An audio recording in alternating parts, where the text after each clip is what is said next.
বাংলাদেশে বর্তমানে যে পার্বত্য চট্টগ্রামের যে আনরেস্ট, যে ইনসার্জেন্সি চলছে, যে একটা আন্দোলন ভাব চলছে, তো এইটাকে দমন করতে হলে সেনাবাহিনীর বিভিন্ন অফিসারদের সাথে দেখলাম যে সাক্ষাৎকারটার হলো। সাংবাদিকরা নানা কথা বলল, টক শোতেও কথাটা তারা বলছে, বা তার নিজেরও সংবাদ সম্মেলন করেছে।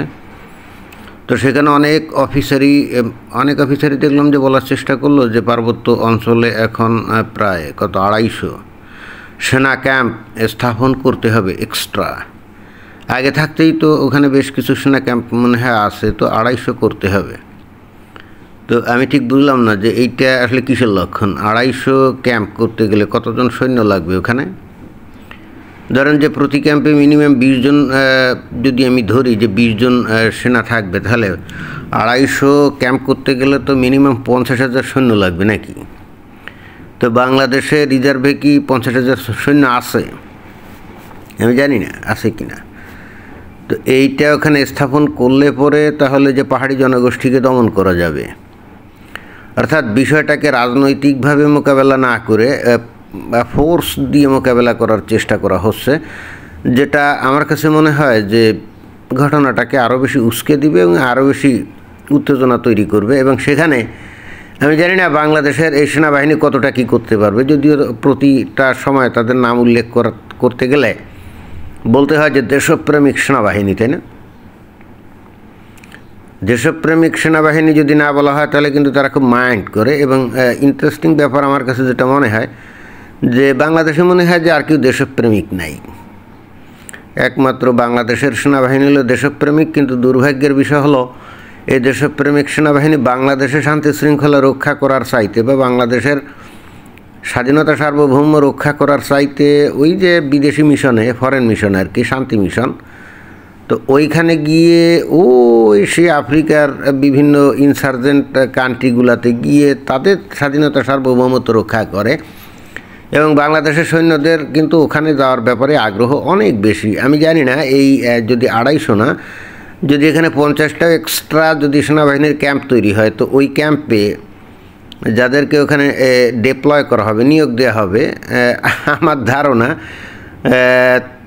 তাদের প্রায় প্রত্যেকেই ওখানে যাইতে চাইবে না। নানা অজুহাত এটা ওটা দেখিয়ে হয়তো বলবে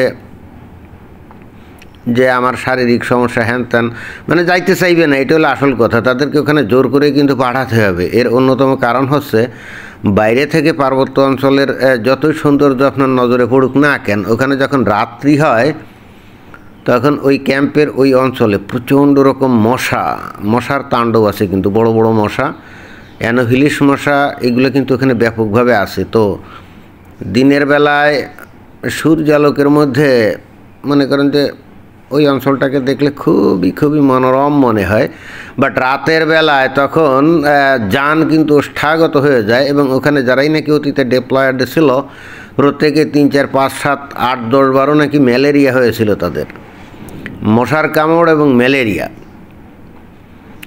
আর এখন তো ওখানে ওই যে পাহাড়ি জনগোষ্ঠীর যে সন্ত্রাসী গোষ্ঠী যেগুলো আছে, বিদ্রোহী গোষ্ঠী, তো তারাও তো যে কোনো মোমেন্টে গুলি বন্দুক নিয়ে হামলা করতে পারে, তাই না? আর এখন তো আছে আবার ড্রোন। ওই যে বাংলাদেশ সেনাবাহিনী নাকি ওই তুরস্কের তৈরি TB2 বায়রাক্তার 2 এর এই ড্রোন নাকি সেনাবাহিনীর আছে। এবং এইগুলো দিয়ে নাকি তারা সার্ভেইলেন্স করবে কোথায় বিচ্ছিন্নতাবাদী পাহাড়িরা আছে লুকায়, এগুলো খুঁজে বার করবে।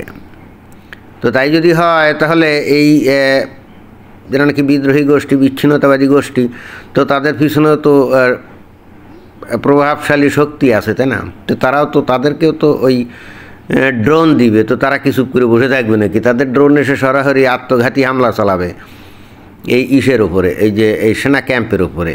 এটা কি সেনাবাহিনী এর লোকজন জানে না? আমার কাছে মনে হয় যে এ ব্যাপারে কেন জানি তারা অনেকটাই অজ্ঞ। বাংলাদেশ সেনাবাহিনীর যে ড্রোন এগুলো কিন্তু জাস্ট সার্ভেইলেন্স করবে, অর্থাৎ উপর থেকে ক্যামেরা দিয়ে খালি দেখবে যে কে কোথায় লুকে আছে, তাই না? কিন্তু তারা তো কোনো অস্ত্রপাতি ব্যবহার করে ওই সৈন্যদের উপরে ওই যারা নাকি বিচ্ছিন্নতাবাদী বা বিদ্রোহী তাদের উপরে গুলিগুল্লা চালানোর তো কোনো সুযোগ নেই বা চালাবেও না। কিন্তু বিদ্রোহী বা বিচ্ছিন্নতাবাদীরা যদি ড্রোন ইউজ করে তারা তো ডাইরেক্টলি আত্মঘাতী কামিকাজি ড্রোন ইউজ করবে, তাই না? এবং সেক্ষেত্রে প্রতিনিয়ত যদি ওই ক্যাম্পে এসে এখন ওই সেই ড্রোনগুলো পড়ে এবং সেগুলো অত্যন্ত কম দামি ছোটো ছোটো হবে, তো প্রতিনিয়ত এই ধরনের আঘাতের সম্মুখীন হলে ওখানে কয়দিন সেনাবাহিনী টিকবে কে জানে। আমি জানি না এই বিষয়গুলো ওই সেনাবাহিনী চিন্তা করছে কিনা। আবার একটা বিকল্প একটা চিন্তাও এখানে আছে আমার কাছে, আমি আগে এটা ভাবি নাই, এখন মনে হলো যে যেমন ধরেন যে এখন বাংলাদেশে শান্তি শৃঙ্খলা রক্ষার জন্য গোটা বাংলাদেশে সেনাবাহিনী তো মাঠ লেভেলে আছে, তাই না? তো তারা তো বিভিন্ন জায়গায় ম্যাজিস্ট্রেসি পাওয়ার নিয়ে তারা ঘুরে টুরে বেড়াচ্ছে, কোথাও কোনো ঝুঁই ঝামেলা হলে অনেক ক্ষেত্রে তারা মোকাবেলা করে, যদিও অধিকাংশ ক্ষেত্রে করে নাই, কিন্তু তারপরেও তারা আছে বলে এখনও মাত্রা ছাড়ায় নাই। এখনও পুরো বাংলাদেশের বিভিন্ন জায়গায় আইনশৃঙ্খলা পরিস্থিতির কিছুটা হালকা অবনতি হলেও একেবারে পুরো মগের মুল্লুকের রাজত্ব হয় নাই। তো এখন যদি এই সৈনিকদেরকে এই পাহাড়ে গিয়ে ডিপ্লয় করানো হয় তাহলে এই মানে বাংলাদেশের মাঠ লেভেলে যে সমস্ত সেনাবাহিনীর লোকজন আছে এগুলো তো আর পাওয়া যাবে না। তাহলে এদের সবাইকে নিয়ে ওই পাহাড়ি অঞ্চলে ডিপ্লয় করা লাগবে না। তো তখন এমনিতেই আমরা জানি এখনও এই যে পুলিশ বাহিনী কিন্তু সক্রিয় হয় নাই। তো পুলিশ বাহিনী যদি নিষ্ক্রিয় থাকে, সেনাবাহিনী যদি পাহাড় অঞ্চলে চলে যায় ওই অঞ্চল বাঁচানোর জন্যে, তাহলে বাংলাদেশে তো আবার নতুন করে তাণ্ডব শুরু হবে। আমি এটা একেবারে নিশ্চিত। এমনিতেই আওয়ামী লীগের লোকজন হুটহাট করে মিছিল টিছিল করে, তাই না? তো সেনাবাহিনী আছে বলে এখনও সেইভাবে তারা রাস্তায় নামে না বা তারা চেহারা দেখায় না। কিন্তু সেনাবাহিনী যখন এখান থেকে সরে যাবে তখন তো তাদেরকে তো আর গর্তে লুকিয়ে থাকার কেউ মানে তাদেরকে তো আর কেউ গর্তে লুকিয়ে রাখতে পারবে না, তারা তো বের হবে, তাই না? তারা তো বের হওয়ার জন্য এমনিতেই ছটফট করছে। সুতরাং আমার কাছে মনে হচ্ছে এটা খুব ইন্টারেস্টিং একটা ব্যাপার। এখানে এই যে সেনাবাহিনীর লোকজন বা বিভিন্ন লোকজন বহুভাবে বলার চেষ্টা করেছে ভারত এটার পিছনে আছে, অর্থাৎ ওই যে পাহাড়ি জনগোষ্ঠীর পিছনে আছে।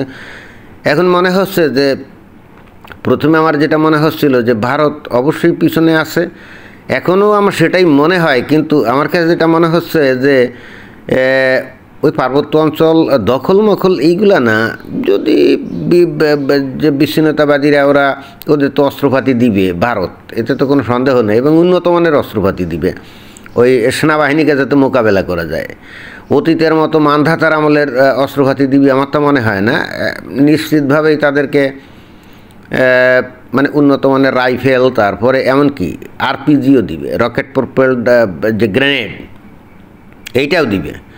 আর ওদিকে যদি ওই কামিকাজি ড্রোনও মোটামুটি ব্যাপকভাবে সাপ্লাই দেয়, তো সেনাবাহিনী তাদের সাথে লড়াই করতে গিয়ে আমি ঠিক জানি না মানে কতটা লড়াই করবে। এবং এই ক্ষেত্রে সেনাবাহিনী একটা সুযোগ পাবে যে তারা কত দেশপ্রেমিক, তাই না? দেশকে রক্ষার জন্য কতটা বাজি লড়াই তারা করে, যে শপথ তারা নিয়েছিল ওই যে চাকুরির সময়। কিন্তু আমার কাছে যেটা মনে হচ্ছে এখানে আসলে এক ঢিলে দুই পাখি মারার একটা বিষয়, অর্থাৎ পাহাড়ি অঞ্চলে অস্থিরতা তৈরি করে এমন একটা পরিবেশ তৈরি করা হবে যে ওখানে সেনাবাহিনীর লোকজন অধিকাংশ জড়ো হয়ে থাকবে, বাংলাদেশের মেইনল্যান্ডে সেনা সংখ্যা কমে যাবে, আর এদিকে পুলিশ নিষ্ক্রিয়।